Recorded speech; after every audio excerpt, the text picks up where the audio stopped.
Hey everyone, it's Rachel from Sugar Maple Farmhouse, and today I'm going to give you a mudroom tour.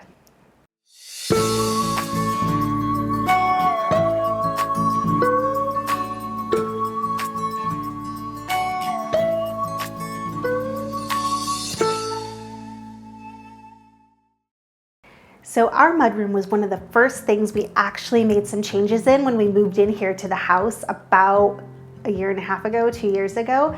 But I've actually never shown it to anyone yet, or really shown it on the blog either. So I'm really excited to show you guys today. The first thing we did in this room was to pull out the flooring.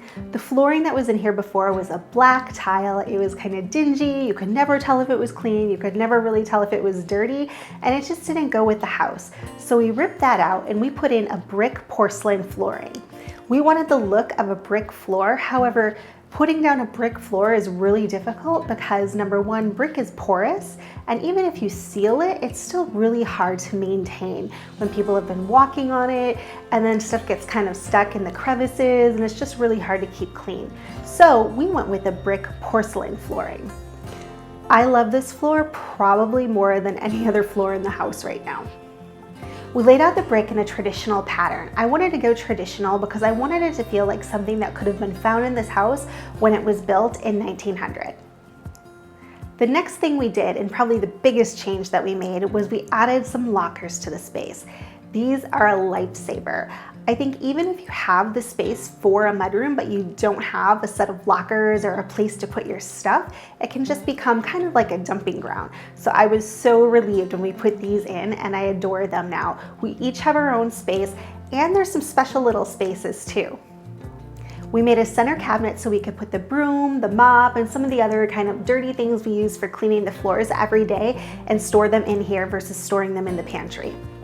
And since we couldn't bring the lockers all the way over to the other side, since there was a window there and we didn't want to cover the window, we added in a lower cabinet, which gives us a great place to put umbrellas, recycling, or any kind of miscellaneous things.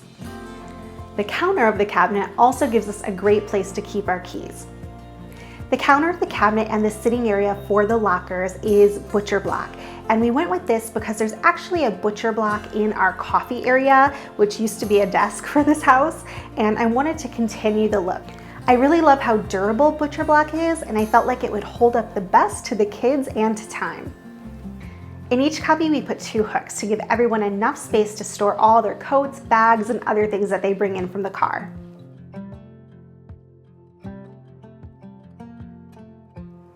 On the bottom, we added baskets for storing our shoes, and on the top, we also added some storage baskets.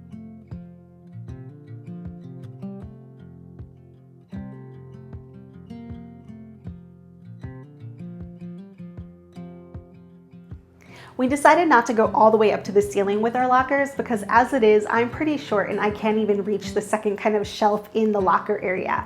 So we just stopped it there where we store some other things. Kevin will store his tools up there sometimes. I'll store some gardening things, just random different things get stored in the top boxes. On the opposite wall, we have a vintage bench where you can sit and put your shoes on. And we have another set of hooks here that we use for baskets. We use actually our baskets all the time because we're collecting eggs, we're collecting vegetables from the garden, so this is really functional for us. On the last wall in this space, we have a calendar so we can keep track of the different things that we have going on throughout the week. Whatever activities the kids are in, maybe the dinners for the week will end up there. We also hang some dog leashes there, and it gives us more hooks for more storage space.